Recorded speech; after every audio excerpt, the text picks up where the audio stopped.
Mais moi, j'avais tout de même une question à vous poser, parce qu'on entend souvent dire que la droite aurait glissé récemment vers le Front National, qu'elle se serait buissonnisée en quelque sorte, du nom du fameux conseiller politique de Nicolas Sarkozy, Patrick Buisson.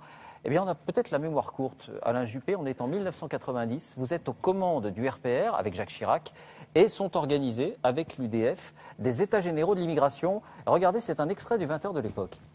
Le problème a pris une telle ampleur dans l'opinion publique que les hommes politiques se décident enfin à parler concrètement. Ainsi, l'opposition, toutes tendances confondues, est réunie pour 48 heures à Villepinte, dans la grande banlieue parisienne. Reporter, Véronique Saint-Olive, Pascal Ponce. Les organisateurs, Madeleine pour l'UDF et Sarkozy pour le RPR, n'ont rien laissé au hasard.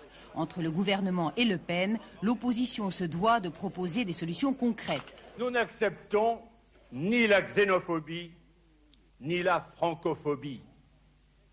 La France n'est pas un pays d'immigration et nous devons nous donner les moyens réglementaires et administratifs de gérer un quota zéro d'immigration. Au CNI, au RPR, au Parti républicain, tous sont d'accord. Voilà, et regardez dans le texte de synthèse, il était question de fermeture des frontières, de suspension de l'immigration, de prestations sociales réservées aux Français, regardez, ça s'appelle la préférence nationale, et de l'incompatibilité entre l'islam et nos lois. C'était le texte de synthèse. Vous avez changé d'avis, Alain Juppé, ou c'est la France qui a changé? L'immigration économique a été interdite en France, par Giscard, en 1970-72. Là, effectivement, on est plus tard, on est en 1990. Oh, c'est radical, c'est les positions du Front National aujourd'hui.